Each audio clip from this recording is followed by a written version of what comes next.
नमस्कार मित्रों, मेरे प्यारे छात्र छात्राओं। जैसा कि पहला वीडियो मैं फिजिक्स का डाला था Sharda science and commerce coaching के यूट्यूब चैनल के माध्यम से, उसमें आप लोग का रिस्पांस बहुत ही अच्छा रहा है।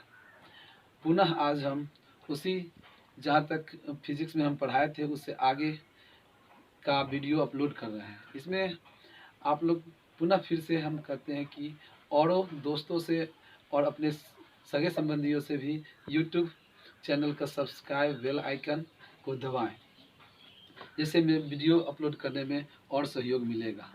और अपनी प्रतिक्रिया कमेंट के माध्यम से हमें दें।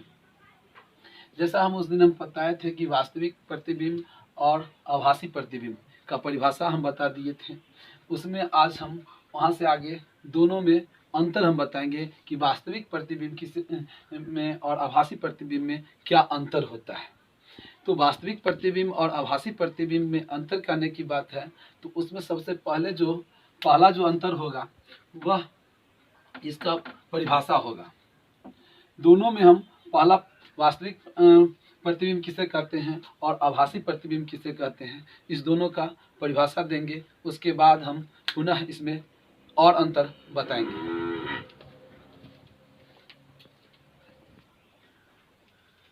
जैसा कि छात्र हमने बोले हैं कि वास्तविक प्रतिबिंब और आभासी प्रतिबिंब, इसके अंतर के बारे में तो हम बता ही रहे हैं। फिर आज के वीडियो जो है बहुत ही इम्पोर्टेंट है, क्योंकि इसमें हम दो थ्योरी बताने वाले हैं, F बराबर R/2 अवतल दर्पण में और उत्तल दर्पण में। कृपया करके इस पूरे वीडियो को देखिएगा, देखने के बाद ही पता चल पाएगा कि यह वीडियो का कितना इम्पोर्टेंस आपके सब्जेक्ट पर और आपके आगे के भविष्य के लिए कितना महत्वपूर्ण है। इसके साथ ही आज वास्तविक प्रतिबिंब और आभासी प्रतिबिंब के बारे में हम बोले हैं कि पहला जो हम बोले कि परिभाषा है, ठीक उसी में किसी भी बिंदु स्रोत से आती प्रकाश की किरण दर्पण से परावर्तन के बाद जिस बिंदु पर वास्तव में मिलती है उसे उस बिंदु स्रोत का वास्तविक प्रतिबिंब। ठीक उसी में आभासी प्रतिबिंब का जो होगा वह किसी भी बिंदु स्रोत से आती प्रकाश की किरणें परावर्तन के बाद जिस बिंदु से आती प्रतीत होती है उसे उस बिंदु स्रोत का आभासी प्रतिबिंब कहते हैं। दूसरा अंतर है कि किरण पुंज के वास्तविक रूप से काटने पर वास्तविक प्रतिबिंब बनता है। हम जैसा कि बताए थे कि हम वास्तविक प्रतिबिंब को सीधी रेखा द्वारा दर्शाते हैं और काल्पनिक प्रतिबिंब को हम टूटी हुई रेखाओं के द्वारा दर्शाते हैं। वही अंतर है। आभासी में देखिए, किरणों के पीछे बढ़ाने पर वे जहां मिलते हैं वहां आभासी प्रतिबिंब बनता है। तीसरा है कि वास्तविक प्रतिबिंब हमेशा वस्तु के सापेक्ष उल्टा होता है और आभासी प्रतिबिंब हमेशा वस्तु के सापेक्ष सीधा होता है। चौथा अंतर है कि वास्तविक प्रतिबिंब को पर्दे पर उतारा जा सकता है और आभासी प्रतिबिंब को पर्दे पर उतारा नहीं जा सकता है। इसमें ये चार अंतर लिख देने पर ये एग्जाम में भी वास्तविक प्रतिबिंब और आभासी प्रतिबिंब में अंतर पूछता है। इसके बारे में जब हम प्रतिबिंब की प्रकृति के बारे में पढ़ेंगे तो उसमें भी ये सब जितने कुछ क्वेश्चन जो मन में उठ रहे होंगे, जो वास्तविक और ये उल्टा होता है, ये सीधा होता है, इसके प्रतिबिंब की प्रकृति के बारे में हम पढ़ेंगे तो उसमें क्लियर हो जाएगा मेरा।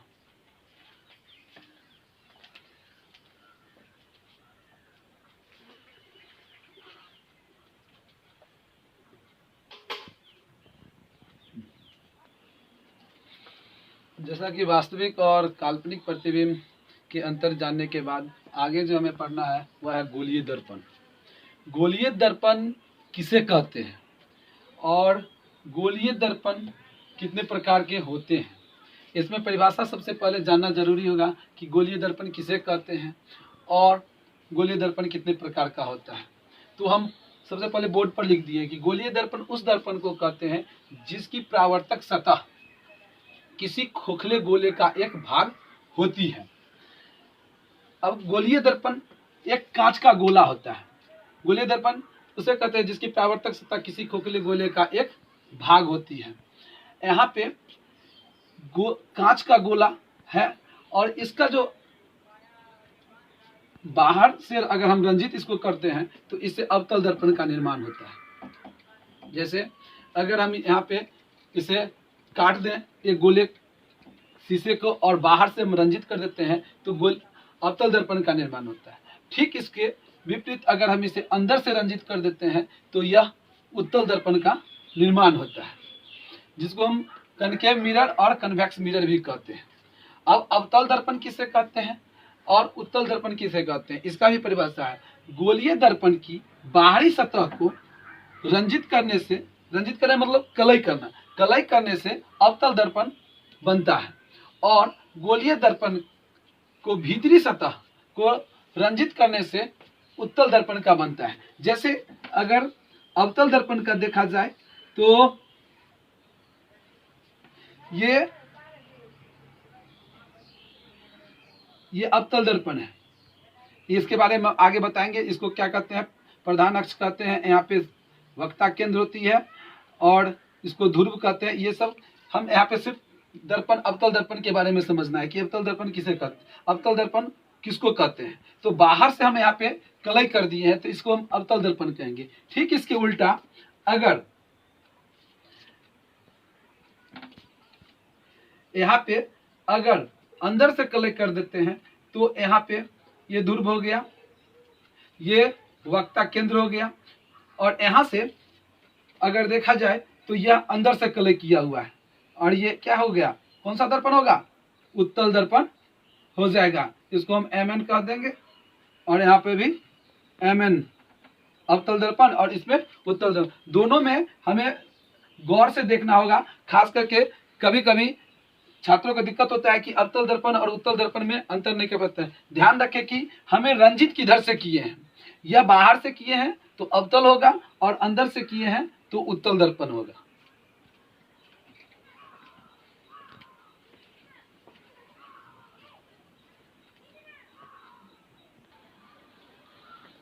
जैसा कि गोलीय दर्पण के बारे में हम जाने हैं तो उसमें कुछ संबंधित विभिन्न पद है जो हमें जानना जरूरी है। ये मेन पद है, और इसको अगर हम नहीं जानेंगे तो आगे चल के जो हम साध बताने वाले हैं, ये F बराबर R/2, उसमें समझने में दिक्कत होगी।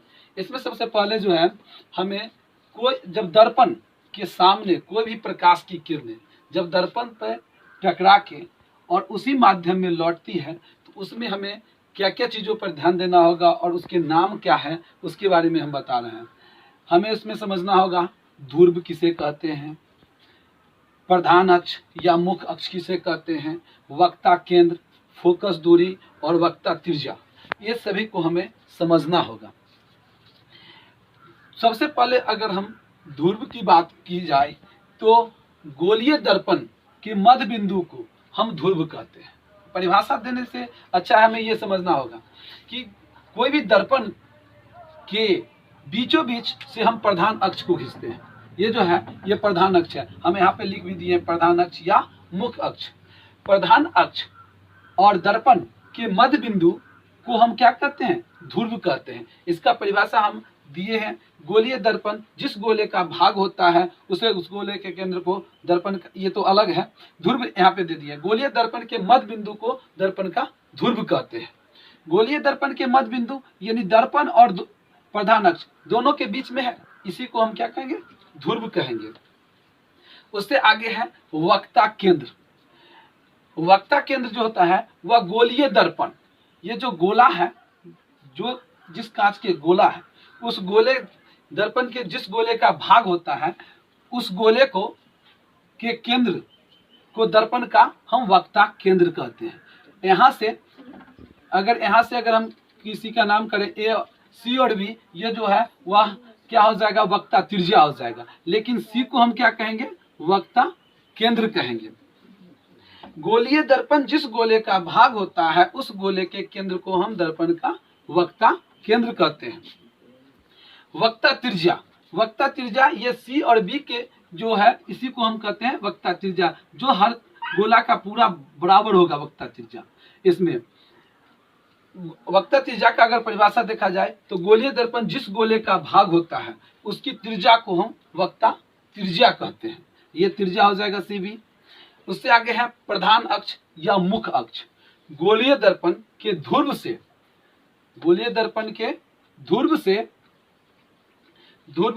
वक्ता केंद्र को मिलाने वाली रेखा को हम क्या कहेंगे, ध्रुव कहेंगे। ध्रुव से आगे है हमें एक चीज और समझना होगा कि ध्रुव और वक्ता केंद्र के बीच की दूरी को हम वक्ता त्रिज्या कहते हैं। फोकस दूरी किसे कहते हैं? तो ध्रुव और फोकस के बीच की दूरी को हम फोकस दूरी कहते हैं। फोकस किसे कहते हैं? तो प्रकाश की किरणें जब दर्पण से टकराने के बाद प्रधान अक्ष की जिस बिंदु से क्रॉस करती है या काटती है, उसी बिंदु को हम फोकस कहते हैं। फोकस दो प्रकार के होते हैं। हम फोकस अवतल दर्पण में और उत्तल दर्पण में दोनों अलग अलग होते हैं। इसके बारे में भी हम अभी बोर्ड पे लिख देते हैं।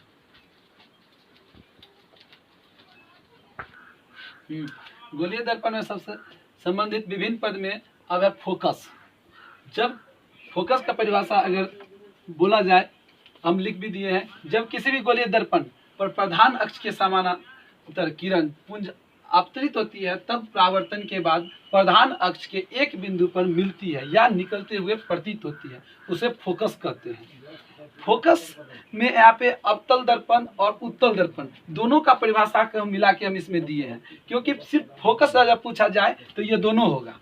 अगर कहा जाएगा यहीं पे कि अवतल दर्पण का फोकस किसे कहते हैं, तो उसका परिभाषा हम इस तरह से देंगे। जब किसी गोलीय दर्पण पर प्रधान अक्ष के समानांतर किरण पुंज आपतित होती है, तब परावर्तन के बाद प्रधान अक्ष के एक बिंदु पर मिलती है, तो उसे अवतल दर्पण का फोकस कहते हैं। ठीक। अगर उत्तल दर्पण का फोकस पूछे, तो जब किसी गोलीय दर्पण पर प्रधान अक्ष के समानांतर किरण पुंज आपतित होती है, तब परावर्तन के बाद प्रधान अक्ष के एक बिंदु पर निकलते हुए प्रतीत होती है, उसे हम उत्तल दर्पण कहते हैं। यहाँ पे दोनों का परिभाषा मिला के हम लिख दिए हैं। उससे आगे है फोकस दूरी। फोकस और ध्रुव के बीच की दूरी को हम फोकस दूरी कहते हैं। इसे स्मॉल एफ से सूचित करते हैं, और फोकस को हम कैपिटल एफ से सूचित करते हैं। ध्रुव को हम पी से सूचित करते हैं, वक्ता केंद्र को सी से। तो इस द्वारा अगर समझने में अगर दिक्कत है तो यहाँ फिगर से भी समझ सकते हैं। प्रधान अक्ष के समानांतर ए बी प्रकाश की किरणें हैं, और दर्पण से टकराने के बाद फिर यह उसी माध्यम में प्रधान अक्ष के एक बिंदु पर काटती है। इसी बिंदु को हम क्या कहें? फोकस। और फोकस और ध्रुव दोनों के बीच की दूरी जो है, इसी को हम कहते हैं फोकस दूरी।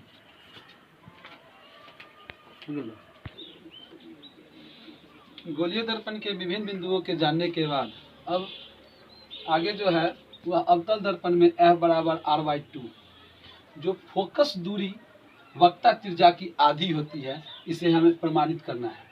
यह पूछता भी है फाइनल एग्जाम में, तो इसके बारे में हम यहाँ पे प्रूफ कर दिए हैं। लेकिन यह समझने में अगर दिक्कत हो तो हम फिर से इसे हम समझा देते हैं। Mn एक अवतल दर्पण है। Mn एक अवतल दर्पण है जिसका ध्रुव P, फोकस F और फोकस दूरी, ये दोनों के बीच की जो दूरी है उसे स्मॉल f, और वक्ता केंद्र C। हम जानते हैं कि पहले वीडियो में हम पढ़ चुके हैं कि प्रकाश के परावर्तन के नियम आपतन कोण बराबर परावर्तन कोण के होते हैं। तो जब आपतित प्रकाश की किरणें और अविलंब के बीच जो कोण बनता है, उसी को हम कहते हैं आपतन कोण। तो ठीक यहाँ पे ABC, कोण ABC बराबर CB और F के, आपतन कोण बराबर परावर्तन कोण के। इसके बाद है कि अगर दर्पण काफी छोटा हो तो Mn को एक स्पर्श रेखा माना जा सकता है। कहने का अर्थ है कि दर्पण अगर काफी छोटा होगा, इसको ऐसे समझे कि अगर दर्पण काफी छोटा होगा तो उसका जो कर्व होगा, यानी वह तो धसा हुआ वाला भाग जो होगा वह एक स्पर्श की तरह होगा। अगर मान लिया जाए कि यह यहाँ पे एक कर्व है, और इस कर्व को अगर हम यहाँ से मिटा दें तो एक जो यह सीधी भाग है, यह एक सीधा पैरेलल लाइन की तरह लगता है। इसीलिए कहते हैं कि Mn को एक हम स्पर्श रेखा के रूप में मान सकते हैं। फिर जब स्पर्श रेखा को मान सकते हैं तो हम जानते हैं कि जब दो समानांतर रेखा को एक तिर्यक रेखा काटती है तो एकांतर कोण बराबर होते हैं, संगत कोण बराबर होते हैं। ठीक उसी से हम रेखा गणित में भी पढ़ाएंगे ये चीज, लेकिन यहाँ पे अगर कठिनाई है तो हम समझा दिए हैं। तो एकांतर ABC बराबर एकांतर कोण BCF के, यानी आप ABC कोण BCF के कोण के बराबर होगा।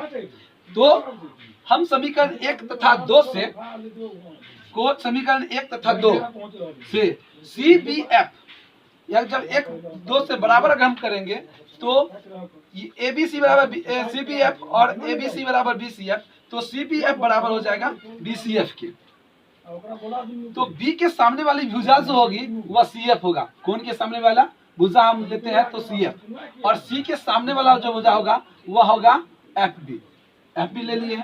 यदि दर्पण काफी छोटा हो तो B को हम P पर मान सकते हैं। अगर दर्पण काफी छोटा होगा तो हम B को P पर मान सकते हैं। तो क्या हो जाएगा, CF और FB की जगह पर P आ जाएगा तो PF। तो CF जो है, CF को हम क्या कर सकते हैं, CF को F कर सकते हैं और PF को क्या कर सकते हैं, PF को हम स्मॉल f और CF को हम लिख सकते हैं कि PC/2 लिखें, PC/2। CF को PC को क्या लिखेंगे, PC/2, यानी इसका आधा जो होगा वही हो जाएगा। तो F बराबर R/2 और PC हम जानते हैं कि वक्र त्रिज्या होता है, तो PC बराबर R और 2 होगा ही, F बराबर R/2। प्रूव्ड। समझने में अगर दिक्कत हो तो या कोई भी क्वेश्चन इस पे हो तो कमेंट में जरूर लिखें।